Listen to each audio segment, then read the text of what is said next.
Do you think people in DOJ, after they had a settlement, they tried to walk it back, then NAR was not going to let them, now they can reopen the investigation. Do you think people in DOJ like NAR or dislike NAR?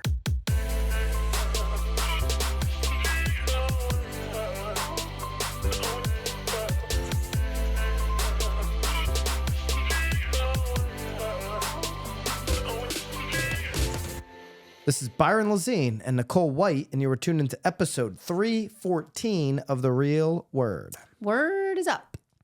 On Friday, the DOJ dropped down upon the industry. But I mean, didn't we know? We did know. We knew. Of course we knew. And so that... I feel like we've always been saying, you know, this, there's more to come. There's more to come. And now some of it has come, not all of it. We're going to give you the history of where we are with DOJ and the investigation into NAR. Investigation? The investigation. Investigation. We're going to give you the timeline of facts so you understand that. So you don't think it's just some boogeyman popping up now. This has persisted, as Nicole just pointed out. That investigation is now reopened. So we'll talk about that, and then we'll talk about what that means going forward. Does that have an impact on the settlement? All of that. But again, there's still really nothing. There's still nothing concrete. Well, there's nothing. It's a reopening of the investigation. Right. There's not a decision. Right. To your point. Yeah. We're still on DOJ. On a cliffhanger here. Well, we're going to talk about what those decisions could or couldn't be and how that might come to fruition. So you go to nowbam.com if you want the timeline. I'll walk you through it now. 2018, DOJ's Antitrust Division started a civil investigation into specific policies of NAR in response to a complaint from an industry participant. Right. Like eating your own there. This is a civil investigation. Right. Sherman Antitrust Act, when we start to use that language with NAR, you could make an argument, or one could make an argument, right, that the FBI could go after them for criminal activity. I'm not making that argument. I'm just saying that it's like Men in Black. Like that's the next step. Right. You go civil, and then what's next? Yeah. Criminal. Right. All right, so that was 2018. 2019, DOJ issues the first civil investigative demand. That's a CID. You're going to hear CID a lot. CID number 29935, seeking information on commission-related NAR practices, including the participation rule. Correct. Participation rule is you've got a listing. Yeah, I put the buyer broker amount on my listing. You put it on the MLS. Required. They were saying. June 2020, DOJ issues the second CID, number 30360, seeking information on NAR's newly adopted clear cooperation policy, among other things. Clear cooperation policy was that you had to make that offer. Correct. Right? You had to cooperate. I think it was like you had to offer something. Yeah. You had to offer something. Bag of chips. $1. 3%. Yeah. Something. Right. There. A bag of chips. Around there. I don't think they'd allow a bag of chips. A bag of half-eaten Lays. Negotiations between NAR and DOJ in July 2020 begin for a possible settlement. Okay?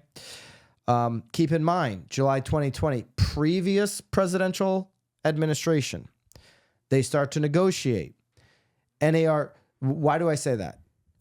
Presidential administrations have influence on DOJ. Correct. Okay?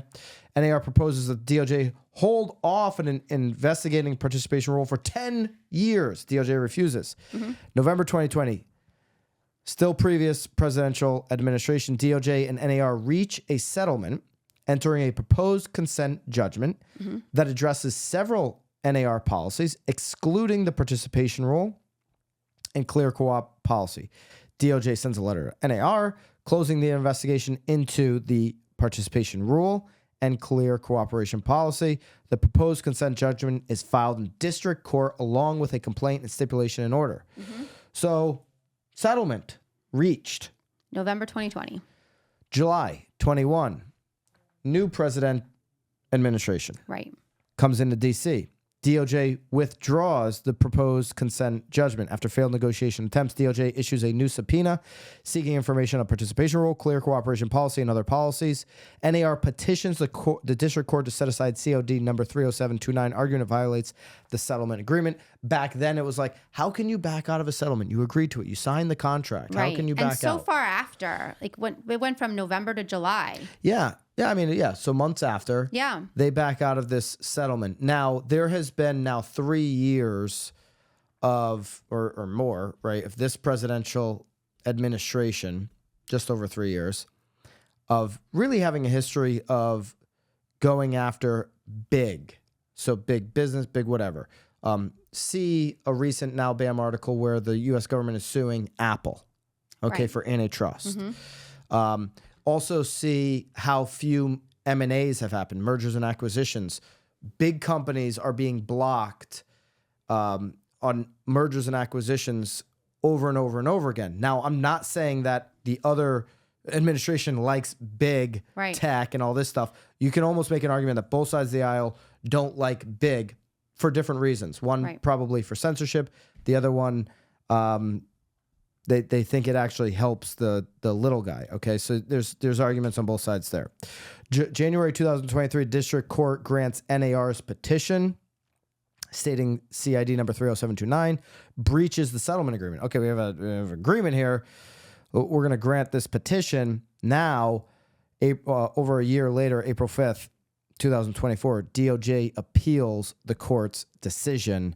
From the court's ruling, in our view, the plain language of the disputed 2020 letter permits DOJ to reopen its investigation. We therefore reverse the judgment of the district court. Opinion for the court filed by Circuit Judge Pan. Now, there was a judge, there was 3 judges. There was one dissenting opinion. It came from Judge Justin Walker on this recent reversal. Who insisted reopening of DOJ's investigation would violate a contract they knowingly entered into. As in every contract, each side gained something, each side gave something up. The realtors, NAR members, agreed to give up 4 policies that DOJ considered anti-competitive. Correct. In exchange, DOJ promised it had closed its investigation into the 2 other policies. Now, the 2 other policies, just based off of the settlement, are going away anyway. I know. So, it's like, okay, well, you didn't really get to keep those. Now, let's get into. I've got some commentary from our buddy Notorious ROB. Love ROB. What this means. First, you said it at the top. You said, well, this doesn't really change anything right now. Right. Because this news comes out last Friday. So, well, it's like, how should I be moving forward based off of the proposed settlement?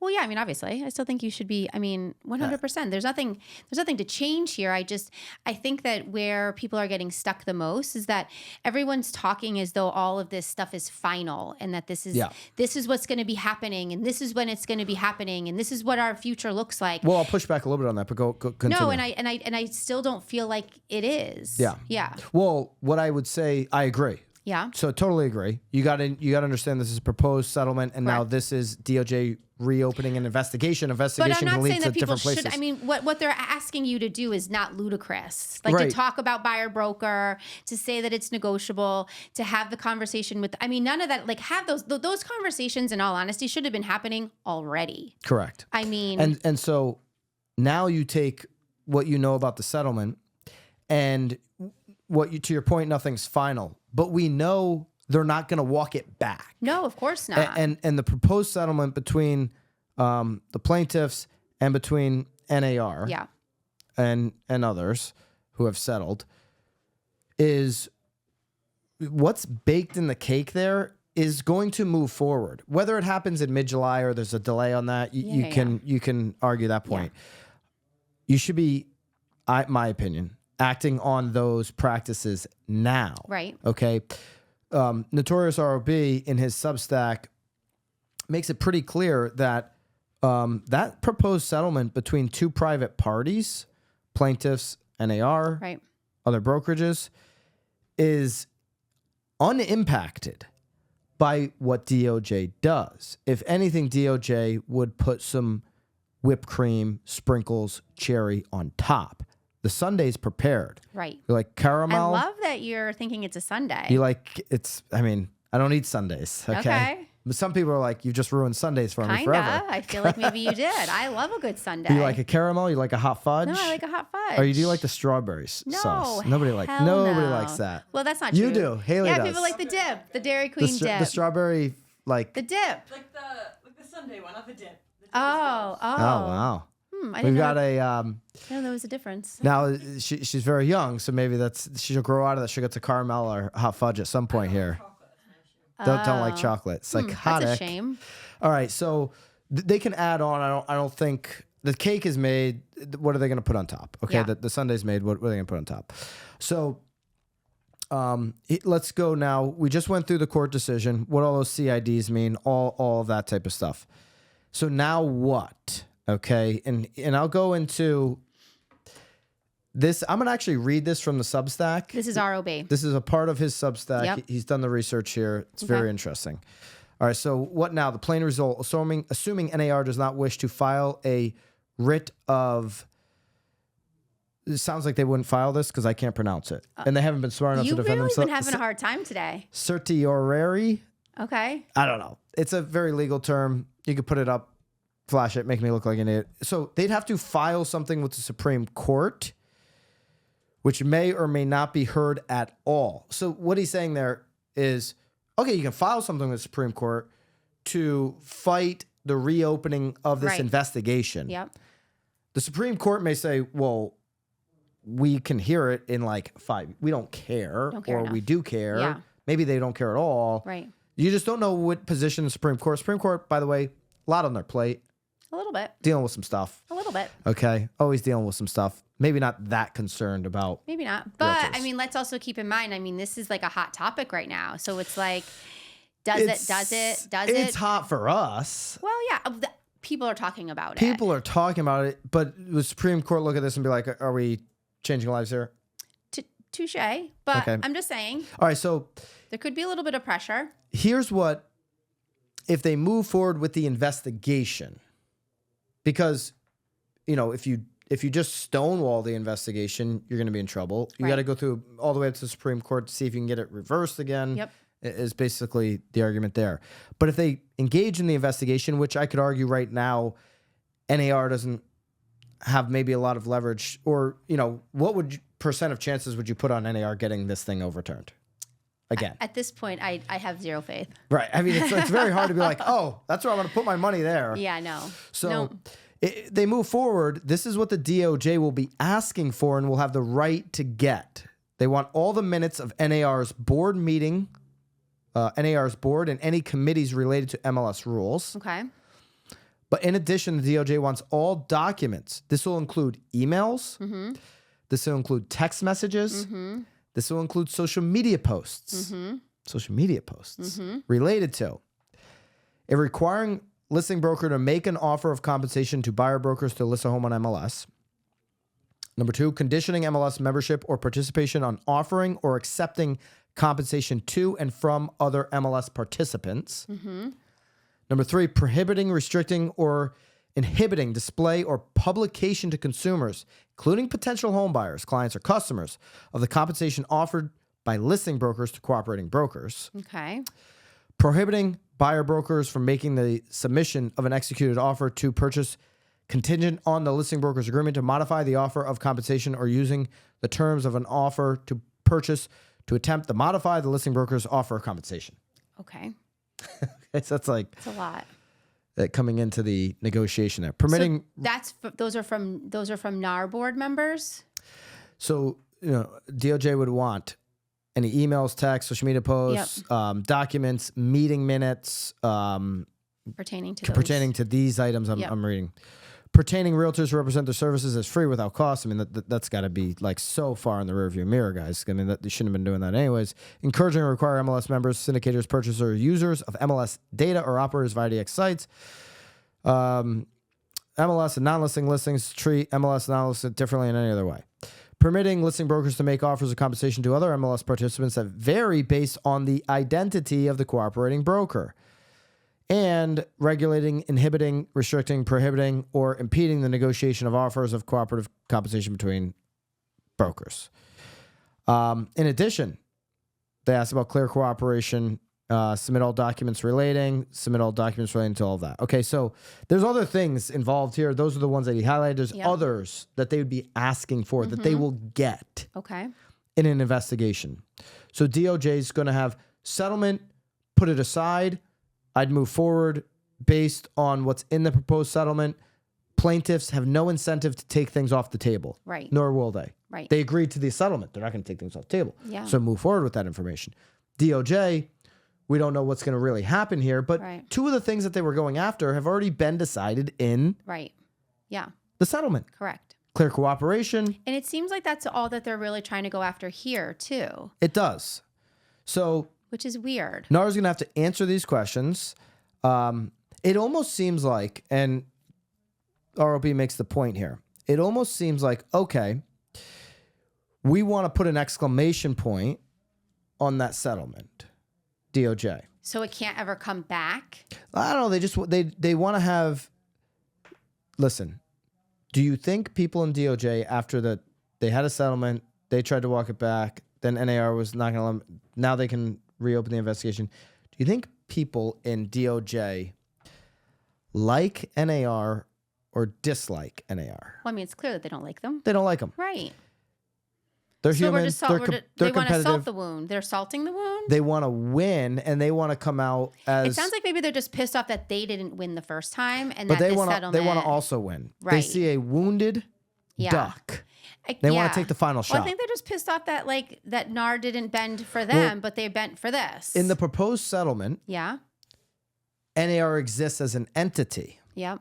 NAR moves forward. $418 million. Easy money because they left a bunch of brokerages out in the cold. They left them holding the bag. Right. But they still exist. They can operate business. DOJ says, hell no. Not if we come in and finish you. DOJ. That's what you're seeing here, huh? This is like might war. Want to. This isn't a Sunday. This DOJ is like might murder. want to eliminate NAR from future existence. And that might be one of the reasons or motivations for reopening the investigation. Because they may look at this and say, you know what? NAR is going to still exist. We, DOJ, don't believe that potentially is good for consumers. Yeah. Mortal Kombat style, finish him. Right. That could be it. I just watched a documentary on Netflix, sort of the same thing. I'm blanking on his name. I think his last name was Jones, the one that he was spreading the rumors about the murders in Newtown being like a farce. And that was essentially like the same. That was the same thing. Like big conspiracy theory guy. And like it wasn't like they really wanted this guy's money. They just wanted to finish him to make sure that he could never go back on television ever again. Which he actually got. He still is on television. He's back on X. I mean, Elon let him back on X. Oh, really? Yeah. Wow. Yeah. Well, this documentary just came out, so maybe that's going to be. Oh, they definitely wanted to finish him. The issue there is so again, freedom of it seems like that's speech, that always seems to be most people's finish them, right? And so maybe that's what the DOJ wants to do here. Now, Notorious ROB agrees with you. Nothing has changed. Okay, so thinking about this, consuming yourself with what the DOJ, if they're going to finish NAR, if they're not going to finish NAR, it has no bearing on your ability to perform at a high level. Correct. To offer unparalleled service to buyers, sellers, and the like. So I'd focus in on... And your customers still need you. They still need you. Yeah. I'd focus in on, okay, what's this new path on the proposed settlement that I should be implementing into my systems, to my business, into my scripting, into the way I disclose, into the conversations that I have. If it was far off from the way you were doing business before, implement that immediately. Don't wait for July. Boom. Got it. Okay. Why Notorious ROB says nothing has changed. So... First, the CID is one of the first steps when an agency decides to go after someone. It is far from the only tool that DOJ has. So DOJ has more at its disposal. So when we talk about finish them, it's like, we're not just throwing hand grenades here, DOJ. No, we got everything. Yeah. We got the subs. Yeah. We got the tanks. We got the nukes. We got the planes coming in. Yeah. What do we want to use? Agents looking to stand out from the crowd, Reminder Media is a resource you have to check out. You get your own branded print and digital magazines, email newsletters, and social media content. Reminder Media delivers these resources to your contacts on autopilot, keeping you top of mind with your database. All you need to do is focus on your follow-up calls and watch referrals and repeat business come in. I just started using this service and I'm already seeing results from this after only a few weeks. Use the link below to try out Reminder Media. Secondly, it says back when DOJ sent the first two CIDs, and then again when it sent petition number 3, it triggered a very important requirement. There's a law firm that specializes in companies dealing with CIDs, and they wrote in an article that if you received a DOJ CID, you need to institute a legal hold, okay? And then number 5, they say they need to record. It's a broader term, record. They certainly make up the bulk of companies' records. When it comes to responding to a civil investigative demand, companies may need to pull additional types of records as well. So now it gets to the part where I was talking about before, Sherman Antitrust Act.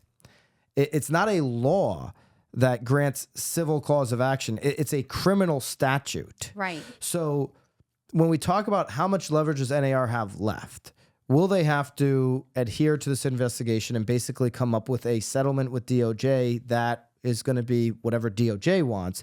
The answer is likely to be yes, because one of those nukes in the back is, okay, we're going to, here's a quote here not a quote from somebody, but a quote that ROB says, fine, we promise not to investigate the participation rule and clear cooperation policy in our civil settlement. We never promise not to investigate you for all criminal violations of the Sherman Act and conspiracy to commit said crimes. The FBI will now be calling you. Listen, NAR, we saw them against Michael Ketchmark. We don't need the NAR going up against the FBI. Right. Let's be serious here. Okay. So I think what Kevin... I feel like this is going to be a Netflix special. This is like, in so many words. I think what Kevin Sears said got kind of in trouble for it back in January. Like, DOJ is something that is very powerful, something to be... Now, he said, we're not worried about the settlement. We should be worried about DOJ. That actually...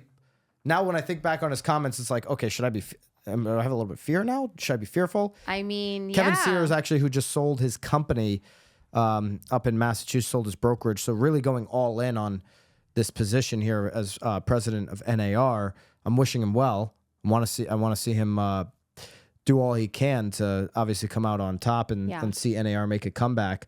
But you start to lean into, okay, DOJ is potentially out to finish the deal. This investigate. I think this has a lot more to do with that, NAR, than it has to do with our ability, right? Agents, real estate professionals, to go out there and help buyers and sellers. I'd focus on, okay, there's 3 ways a buyer agent can be paid. It's the buyer, it's the seller, it's both. Right. Dealing with this farce of listing broker paying the buyer, the broker paying broker, get rid of it, get rid of compensation MLS. Those things are not ever coming back. Move forward today, not tomorrow. Right. Start implementing, and you're going to be fine. And have those conversations up front. Yeah, you know, just give me an extra step. There's an extra step. So that is the best we can do to break down this NAR ruling. Again, on nowbam.com, we'll link it up here. It gives you that entire timeline of where we're at. So you got DOJ. I think it'll impact NAR more. What could maybe impact the way you do business more than anything are the buyer side lawsuits, which still haven't been settled. How much money does NAR have to settle those? If those are going to be, somehow not wrapped in, which there's no indication that they are. These are seller lawsuits, brokerages alike. Those are things that are maybe looming. It's not over. Buyers, I just talked about it on the hot sheet today. Millennial buyers are the largest demographic of buyers right now. Okay. And millennials overwhelmingly want to work with a buyer agent. So good news is you got plenty of people to serve and help and educate and provide unparalleled service too. It's just going to come down to your ability to articulate that, to showcase that, to market it, to highlight it, as always in any business. 100%. All right, there you go. Let us, most important, let us know what you think. Leave us some comments on your thoughts. What did we miss here with the D-O to the J going after the N, the A to the R? All Feel right. good about it? I'm feeling good about it. Good, I'm glad. All right, guys, keep it real. Let us know what you think. See you guys. At BAMX, we listen to what real estate professionals want and need. That's why our platform is filled with sought-after courses, content, and tactical assets for your business. And that's why we launched BAMX in a box with templates and scripts done for you, delivered each Friday. The best part? It's not coming from panel pontificators who bought their followers and don't sell any real estate. It's coming from top agents, team leaders, and content creators in the industry. It's education that actually shows you how to do what you need in today's market. And now it includes editable templates and scripts so you can easily deliver that knowledge to your database. Every day, we continue to add more content into BAMX, into our private Facebook community, content that works, content that our members have exclusive access to daily. So do not wait any longer. Use code REALWORD and join the thousands of agents taking their business to the next level today. Code REALWORD for 10% off. I'll see you in BAMX.